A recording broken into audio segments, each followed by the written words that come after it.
What we have here is a 76 Goldwing that the mechanical fuel pump has started to leak fuel through the weep hole. I've removed the fuel pump, as you can see, and I installed an electric fuel pump on it.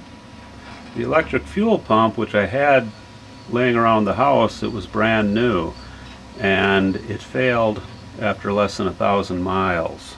I still had the mechanical fuel pump on it, and I was able to get home because I simply reconnected the mechanical fuel pump and let it leak a little bit out the weep hole, and got home about 100 miles and had no problems. But what I'm going to do is show you how to rebuild the mechanical fuel pump, because these electric fuel pumps, I don't have much faith in them.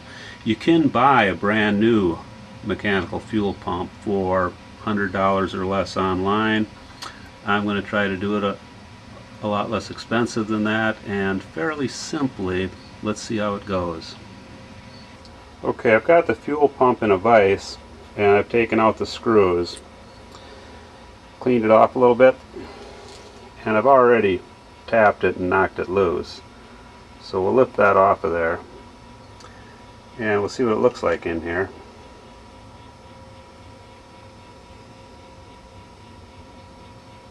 Put a little bit of dust around there on the seal and so forth.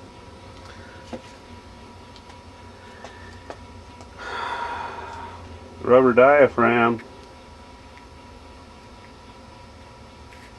looks cracked pretty severely around here, so that's why it's leaking. What we're going to have to do is remove this pan.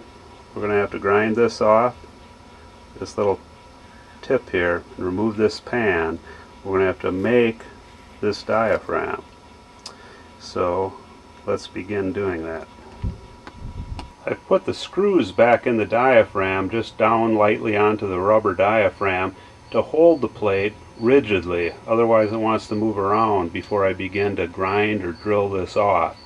So we'll see what I choose to use here, and then we'll go for it. So far we've drilled into it by hand, not in a drill press. And now I finally have split the washer with a Dremel, and I'm going to try to pry that little washer, the first washer on it. I'm going to try to get that off of there. Finally, with a 7/32 drill bit, I got that uppermost washer off, exposing the diaphragm and the shaft below. But I had to use a 7/32 drill bit to get through those washer assemblies at the top. We've selected a 1/2 inch long 8/32 machine screw with a little star washer on it. The star washer really helps the grip. It's a Phillips screw. We're going to try that. We're practicing on some soft steel. Okay, this is the order we're going to put those washers back in. They're not the original washers, but I found a small washer and a small star washer that really helps grip things, and those will go in on top of the outer plate that the diaphragm is sandwiched between. Okay, eventually the inner piece of metal came off that's on the bottom side of the diaphragm, and with it the spring, and there's a washer underneath. So these three pieces go inside of the fuel pump. It finally just simply spun this shaft, and then this simply lifted up and off of there. So that was with the drilling process. And now you're able to grip with a small vice grip this shaft, so you're able to control it while you run a tap into it. So that's where we're at right now, and we've gone ahead and tapped that out. We're going to custom fit our screw and cut it down. You can see the black magic marker on here. That's how many threads I've got going into the shaft on the fuel pump here. So I'm going to trim this and make it the right size for me, so I can sandwich everything back together. So here's our parts thus far. What we've got apart: the diaphragm and the outer plate, the screw and the washers we're going to use putting it back together, and that's what we're looking at. So we've already gone ahead and drilled it and tapped it. It was difficult. It's not easy. We put metal plates along here to try to, and a lever under here initially to put some pressure on that, but it eventually spun the shaft, and then I was able to pry this up and off. But it's not easy, but it's doable.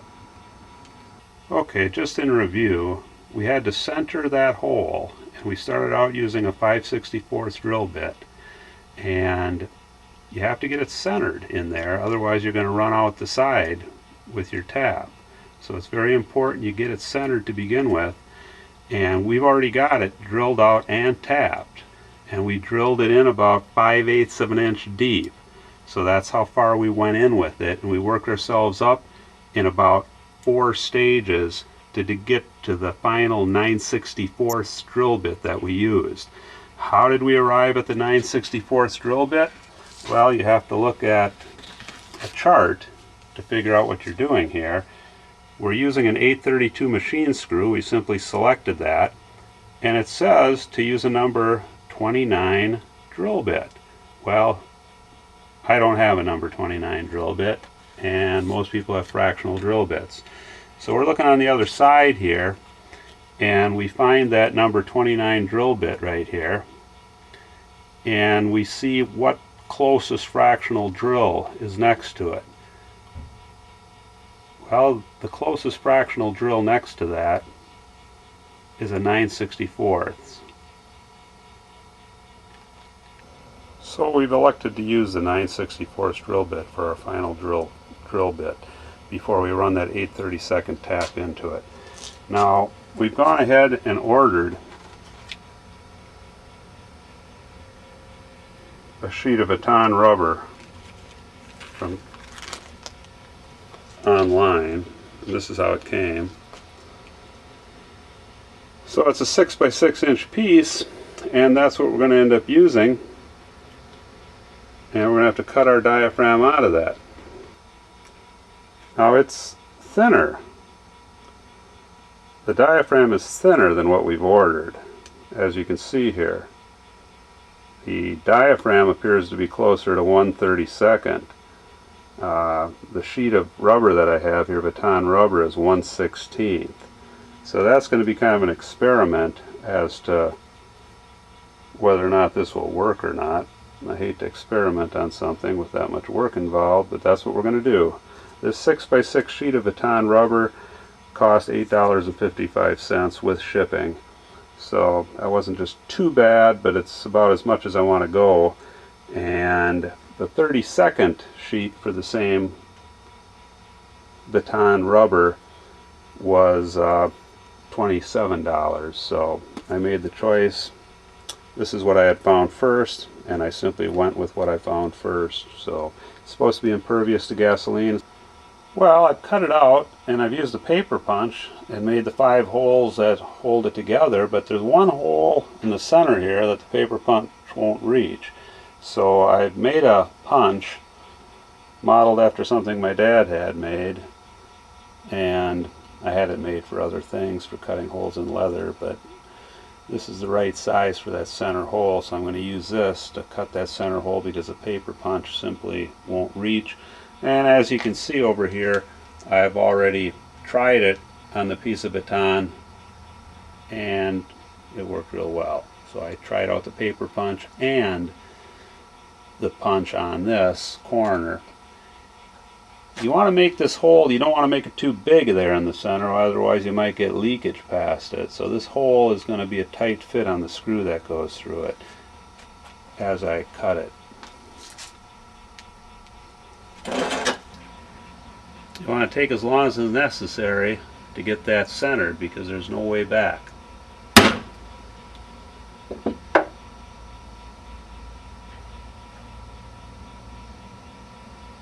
And there it is. The hole in here is to knock the plug out that you made, so you can do it again. So that's how that works. It's just ground in there. Unfortunately, that failed after only 100 miles, or about 4 hours of run time. My brother was able to tow me home the last 50 miles on his bike. Okay, the original piece of baton rubber that I used, which was 1/16 of an inch thick rather than the 1/32 inch thick that the original diaphragm was, did not work. I don't believe the thickness had anything to do with it. It just simply couldn't take the pulsations of the fuel pump, so it failed. So we had to look at a different direction to go, and the direction to go was to find some nitrile impregnated fabric diaphragm material. So back to the internet. Looking on the internet for that nitrile impregnated fabric diaphragm material, I came across some, but it'd be $27 plus shipping to get a 3" by 3" piece. So what I did was I continued to look, and I came across a 1929 to 30 Chevrolet fuel pump diaphragm, and it's 3¼ inches in diameter. This is simply a paper model of what you could buy, and I'm buying it for $7.50. And what I'm going to do is I made a tracing of it to see where the pattern of the holes are, and then I took my original diaphragm and cut it down to see what I could come up with. And I had to put different holes in it. I'm not using anything but the center hole of the original diaphragm. When I get this stuff, it's going to look like that. So you can see there's some little notches around the circumference of it. I don't think that's going to matter to me. That's in the sandwich zone. And what I wanted to do was to see if I could make a diaphragm from that Chevrolet diaphragm, which was going to be $7.50 with shipping. So put one on top of the other, made the tracing, cut it out. Should end up with something like this. Let's see if I can do it. Material arrived today, and it appears to be a 32 inch thick, which is good. If you look at it with a magnifying glass, it appears to have fabric in it, which is good. What is different about it than how it was pictured on eBay is the hole pattern. But the holes are actually slightly smaller than they were pictured, except for the center hole. And even though there's more of them, I think we're going to be able to lay this over the top of it and center this, trace it, and cut it out, and I think we'll have a pretty good diaphragm. So let's do that. Okay, we've centered it with a little wooden dowel that I just put in there so I can make the drawing.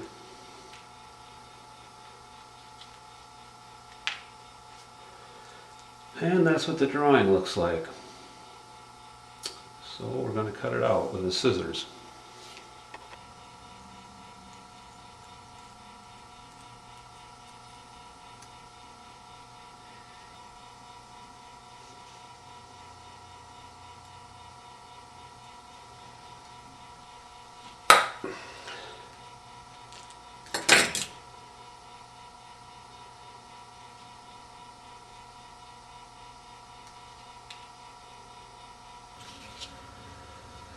Okay, well there it is, finished. Cut it out, punched new holes in it with a paper punch, and looks pretty good, I think.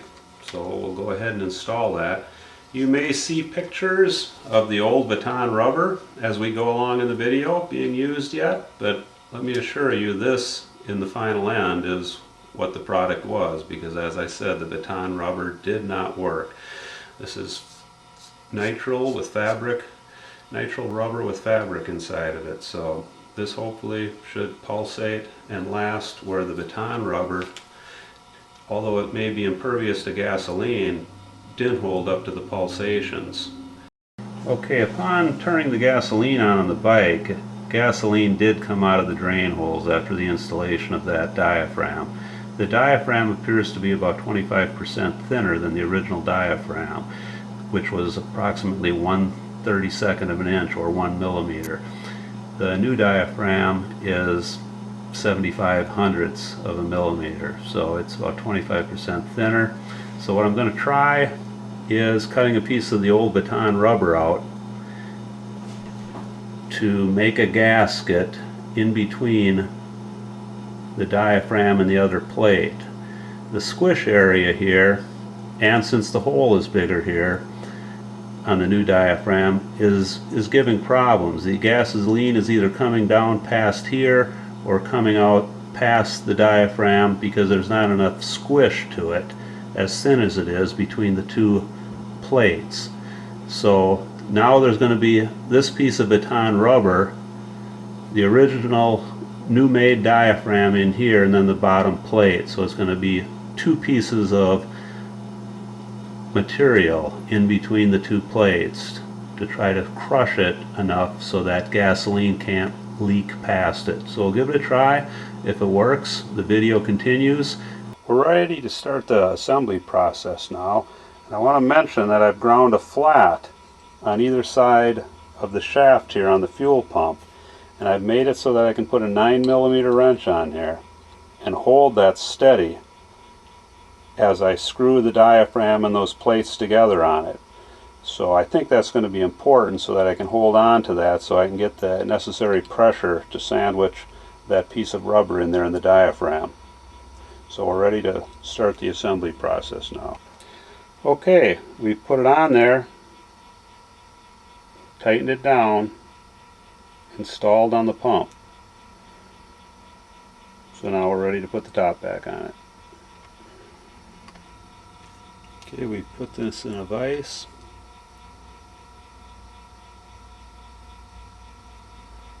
We want to get this on here aligned so everything centers up, and we're ready to begin screwing this together.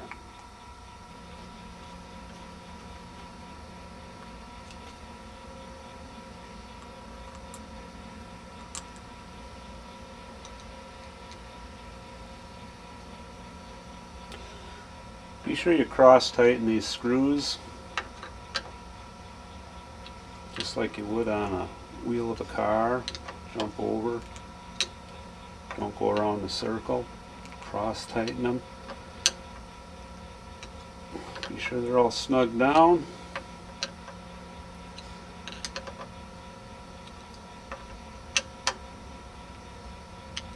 And that's it, all put together. Let's install it and try it out. Probably going to wipe a little bit of RTV on here before we place it on the motorcycle, just to take up for the irregularities of it coming off of a 42-year-old motorcycle. Put a little bit of grease on here, and we're ready to put it back on. We didn't have any extra parts, so we're going to install it now. And there it is, completely installed. The bike, when I got home with it, was on reserve tank, and that should be good to try and test it with, because we don't want it completely full because the gravity alone may feed the engine, and we want to make sure it's pumping. So we want the fuel tank down at least a couple of gallons so that it's pumping gasoline. Make sure we choke it, turn it on, have the fuel on reserve. Here we go.